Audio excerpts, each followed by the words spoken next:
This video sponsored by cloudways.com।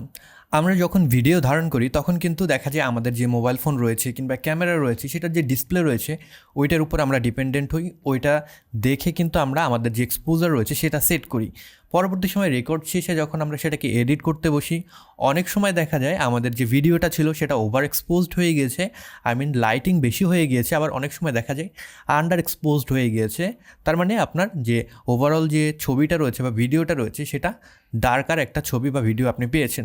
তো এই সকল সিচুয়েশন থেকে আপনাকে বাঁচতে হলে ডেফিনেটলি আপনার মোবাইল ফোন কিংবা ক্যামেরার যে ডিসপ্লে রয়েছে সেটার উপর রিলাই কিন্তু আপনার কমাতে হবে। আপনার সেখানে যে হিস্টোগ্রাম রয়েছে, আপনি যে অ্যাপ্লিকেশনে ব্যবহার করেন মোবাইল ফোনে আপনি কিন্তু হিস্টোগ্রাম পেয়ে যাবেন, কিংবা আপনি যদি ক্যামেরা ব্যবহার করেন আপনার ক্যামেরায় কিন্তু একটা হিস্টোগ্রাম রয়েছে। তো সেই হিস্টোগ্রাম ব্যবহার করে কিন্তু আপনার এক্সপোজার যদি সেট করেন তাহলে এই জাতীয় সমস্যা থেকে আপনি পরিত্রাণ পেতে পারেন। আপনার যে ভিডিও রয়েছে সেটা আপনি ওয়েল এক্সপোজ একটা ভিডিও কিন্তু ধারণ করতে পারেন। আজকের ভিডিওতে আমরা যে হিস্টোগ্রাম রয়েছে এটার ডিটেলস সম্পর্কে জানবো, কীভাবে হিস্টোগ্রাম আসলে আপনি রিড করতে পারেন, সেটা থেকে আসলে কী কী ইনফরমেশনগুলো পাওয়া যায় এই সকল বিস্তারিত আমরা জেনে নেব। তো হিস্টোগ্রাম হলো একটা গ্রাফের মতন। এই গ্রাফটা আপনারা প্রায়শই হয়তো দেখে থাকবেন কিন্তু কখনো হয়তো ইউজ করেননি। তো হিস্টোগ্রামে আপনি আপনার যে ওভারঅল ছবি রয়েছে সেটার সকল ইনফরমেশনগুলো পেয়ে যাচ্ছেন। বামের দিকে আপনি পাচ্ছেন শ্যাডো এরিয়া বা ডার্কার এরিয়ার যে ইনফরমেশন, মাঝখানে আপনি মিড টোনসের যে ইনফরমেশন সেটা পাচ্ছেন, এবং ডানের দিকে পাচ্ছেন আপনাদের হাইলাইটসের ইনফরমেশন। যখন আপনি ভিডিও কম্পোজিশন করবেন কিংবা শ্যুট করবেন তখন এই হিস্টোগ্রাম আপনি যদি খেয়াল করেন এখানে আপনার ভিডিওর জন্য যাবতীয় যে এক্সপোজার দরকার সেটা কিন্তু আপনি পেয়ে যাচ্ছেন। এই ক্যামেরার যদি আমি হিস্টোগ্রামটা অন করে রাখি তাহলে কিন্তু আসলে আপনারা এই ভিডিওর হিস্টোগ্রামে কী কী ইনফরমেশন পাচ্ছেন এই জিনিসগুলো কিন্তু আপনারা বুঝতে পারবেন, এবং সেটা দেখিয়ে আমি আপনাদেরকে বেটার ওয়েতে আসলে জিনিসটা বোঝাতে পারবো। আমি জাস্ট অন করে নিই। তো এইখানে আপনারা আমার এই ভিডিওর যে হিস্টোগ্রাম সেটা কিন্তু লাইভ দেখতে পাচ্ছেন। এই ভিডিওর সকল ইনফরমেশনগুলো কিন্তু আপনারা সেখানে পেয়ে যাচ্ছেন। তো হিস্টোগ্রামের এই সাইডটায় আপনারা দেখতেই পাচ্ছেন এই যে অংশটা স্পাইকটা, যেহেতু আমার ভিডিওটা একটা ডার্কার ব্যাকগ্রাউন্ডে ভিডিওটা তৈরি করা, এর জন্য আমরা বাম সাইডে যে স্পাইকটা অনেক বেশি খেয়াল করছি। এখানে আপনারা যে স্পাইকটা দেখছেন মূলত আমার এই ভিডিও ডার্কার যে সাইড রয়েছে, শ্যাডো যে এরিয়া রয়েছে সেটা রিপ্রেজেন্ট করছে।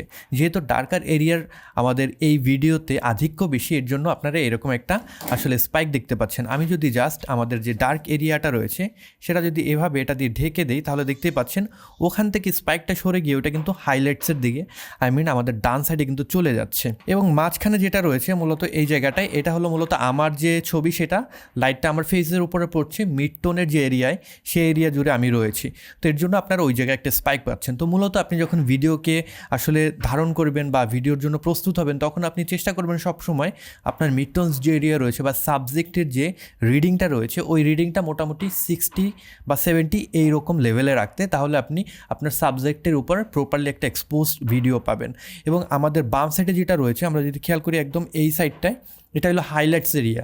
যেহেতু এখানে হাইলাইটসের পরিমাণ তো খুব বেশি নেই, আমাদের জাস্ট এই পাশে একটা লাইট রয়েছে, এটাকে যদি আমি জাস্ট এভাবে ঢেকে দিই ওখান থেকেও দেখবেন ওই স্পাইকটা কিন্তু চলে যাচ্ছে। অ্যাগেন যদি আমি এটাকে উন্মুক্ত করি ওই জায়গায় একটা স্পাইক দেখতে পাচ্ছেন। খুবই ইজি একটা বিষয়। তো আমাদের সবসময় খেয়াল রাখতে হবে আমাদের দুই সাইড যেটা রয়েছে ডান সাইড এবং বাম সাইড আমাদের হিস্টোগ্রামের এই দুই এরিয়া যাতে ক্লিপিং না হয়, ওইটা যেন একদম বেড়ে না যায়। আমি যদি আপনাদেরকে জিনিসটা একটু বুঝাই, আমি আমাদের যে লাইট রয়েছে সেটার ইন্টেন্সিটিটি বাড়িয়ে দিচ্ছি। তো হিস্টোগ্রামে সব রিডিং বেড়ে যাচ্ছে। এখন মনে করেন আমি এখানে একটা সাদা কাগজ ধরলাম। সাদা কাগজ কী করলো, আমাদের হাইলাইটস এরিয়ায় ওইটা দেখতেই পাচ্ছেন আমাদের গ্রাফ রয়েছে সেটার একদম সর্বোচ্চ সীমানায় চলে যাচ্ছে। তার মানে ওই জায়গায় হাইলাইটসটা কিন্তু ক্লিপিং হচ্ছে, কোনো ইনফরমেশন কিন্তু আর থাকছে না। সো আমাদের এই জিনিসটা অ্যাভয়েড করতে হবে যাতে ক্লিপিং না হয়।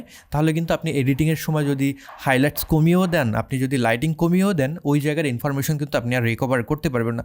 সো আপনাকে সবসময় এমন একটা সিচুয়েশনে ভিডিওটা শ্যুট করতে হবে যাতে করে ক্লিপিং না হয়। এখান থেকে আমাদের যে হিস্টোগ্রাম রয়েছে এটা দেখে আপনারা বুঝতেই পারছেন মোটামুটি এরকম একটা ওয়েতে আমাদের রাখতে হবে যাতে আমাদের বাম সাইড এবং ডান সাইডে এই জায়গাগুলোতে যাতে ক্লিপিং না হয়। উপরের দিকে আমাদের যে গ্রাফটা রয়েছে উপরের দিকে গিয়ে সেটাও যাতে ক্লিপিং না হয়। মোটামুটি এটা একটা ডার্কার সিচুয়েশন, এর জন্য আপনারা জাস্ট এই দিকটা একটু বেশি দেখতে পাচ্ছেন। এখানে আমাদের যে স্পাইকটা সেটা বেশি, কারণ আমাদের যে ব্যাকগ্রাউন্ড রয়েছে সেই ব্যাকগ্রাউন্ডে কিন্তু ডার্কার এলিমেন্টগুলো বেশি রয়েছে। আপনি যদি নর্মাল কোনো সিচুয়েশনে ভিডিও শ্যুট করেন আপনার ব্যাকগ্রাউন্ডটা যদি ওই রকম লাইট আপ কোনো ব্যাকগ্রাউন্ড হয় সেক্ষেত্রে আপনাদের কিন্তু এই স্পাইকটা দেখতে পারবেন না। তবে খেয়াল রাখবেন যাতে করে একদম আপনাদের যে শ্যাডো এরিয়া রয়েছে এদিকে যাতে ক্লিপিং না হয়, তাহলে কিন্তু ওইখানের যে ডিটেলস রয়েছে সেটা সম্পূর্ণরূপে আপনি আসলে হারিয়ে ফেলবেন। এবং আমাদের যে হাইলাইটস এরিয়া রয়েছে একদম এই দিকে যে এরিয়াটা রয়েছে তো এদিকেও যাতে আপনার ক্লিপিং না হয় সেক্ষেত্রেও কিন্তু আপনি সকল ইনফরমেশনগুলো ওই জায়গা থেকে হারিয়ে ফেলবেন।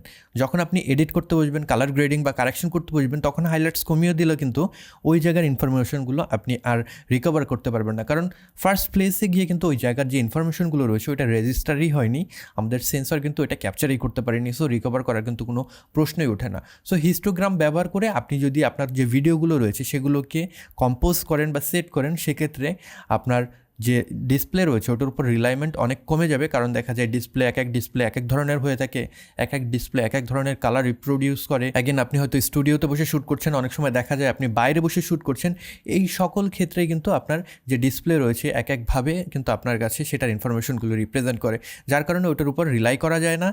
এর জন্য আপনার এই হিস্টোগ্রামের উপরে রিলাই করলে বেটার একটা রেজাল্ট পাবেন। এক্সপেন্সিভ যে ক্যামেরাগুলো রয়েছে কিংবা এক্সপেন্সিভ যে ডিসপ্লেগুলো রয়েছে, এক্সটার্নাল ডিসপ্লে কিনতে পাওয়া যায় ক্যামেরার জন্য, সেগুলোতে আবার ভেক্টর স্কোপও দেওয়া থাকে, সেখান থেকে আপনি আরও অনেক বেশি ইনফরমেশন পাবেন হিস্টোগ্রামের তুলনায়। সো আমাদের কাছে ভেক্টর স্কোপ নেই কিংবা আমাদের কাছে RGB প্যারেডিও নেই, সো সেগুলো যেহেতু নেই আমাদের কিন্তু হিস্টোগ্রামের উপরে রিলাই করতে হবে।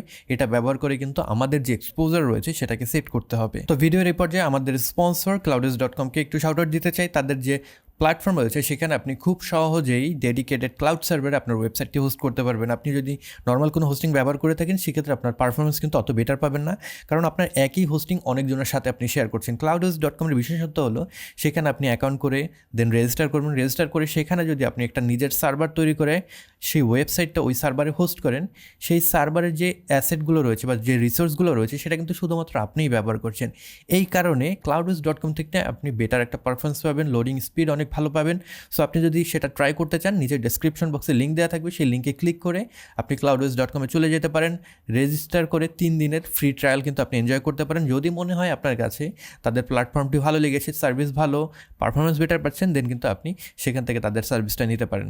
তো এই ছিল আজকের ভিডিও। আশা করি ভিডিওটি আপনাদের ভালো লেগেছে। যদি ভালো লেগে থাকে কিংবা এই ভিডিও থেকে যদি নতুন কিছু শিখে থাকেন সেক্ষেত্রে এই ভিডিওটিতে একটি লাইক দিতে পারেন, কমেন্ট বক্সে আপনাদের মতামত জানাতে ভুলবেন না।